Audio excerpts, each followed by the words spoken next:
સરકારે લોકોને પોતાના જ ગામમાં આરોગ્ય સેવા મળી રહે તે માટે આયુષ્માન આરોગ્ય મંદિર બનાવ્યા છે અને છોટાઉદેપુર જિલ્લામાં પણ અનેક આરોગ્ય કેન્દ્ર પણ બનીને તૈયાર છે, પરંતુ લોકોને તેનો લાભ મળતો નથી કારણ કે લાંબા સમયથી લોકાર્પણ થયું નથી। બેદરકારીને કારણે સ્થાનિકોને હાલાકી ભોગવવી પડે છે। આજે પણ 10 આરોગ્ય કેન્દ્રો તૈયાર થઈને બેઠા છે, પણ એમને તો હજુ ઓપનિંગ સેરેમનીની રાહ છે, એટલે કે લોકાર્પણ જ હજુ થયું નથી।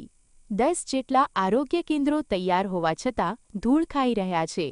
ઇમારતો ચણીને તૈયાર છે, પણ દરવાજે ખંભાતી તાળા લટકે છે। નાના અમાદરા ગામનું પેટા આરોગ્ય કેન્દ્ર ક્યારે શરૂ થશે તેની ગામલોકો આતુરતાથી રાહ જોઈ રહ્યા છે।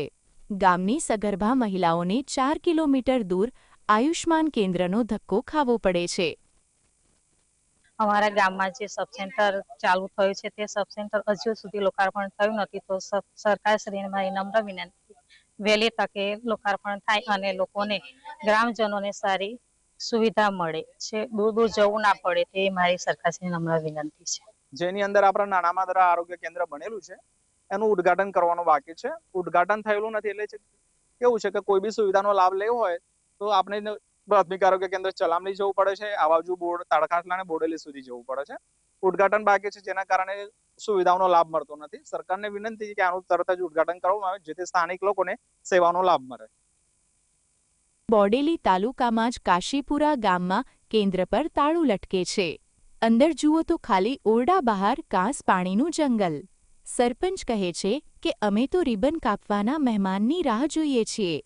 મારા અથવાલી ગામમાં 3 ગામ લાગે છે, જેને પેટા આરોગ્ય કેન્દ્ર 6 મહિનાથી બનીને રેડી છે। તેની સરકારશ્રીને હું ભલામણ કરું છું કે જલ્દીમાં જલ્દી લોકાર્પણ કરે।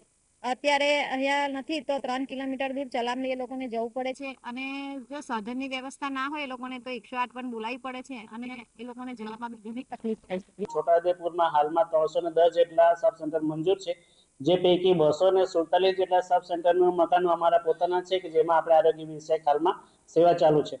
અને સાથે સાથે નવા મકાનોની કામગીરીની વાત કરીએ તો એમાં 23 જેટલા અમારા નવા સબ સેન્ટરની મકાનોમાં હાલમાં નવા મકાનનું બાંધકામ ચાલુ છે, અને 4 જેટલા સબ સેન્ટરનું કામ હાલમાં પૂર્ણ છે, જે આગામી 31 ડિસેમ્બર સુધીમાં આપણે એને લોકાર્પણ કરી અને લોકોની સેવા માટે એને આપણે અમલવારીમાં લાવીશું।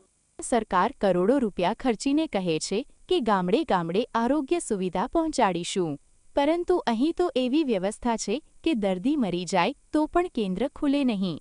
લોકાર્પણ પહેલા કોઈ દવા નહીં મળે, કોઈ ડોક્ટર નહીં આવે, કારણ કે નિયમ છે પહેલા ફોટા પડાવો પછી સેવા આપો। રફીક ડણીવાલા, GSTV છોટાઉદેપુર।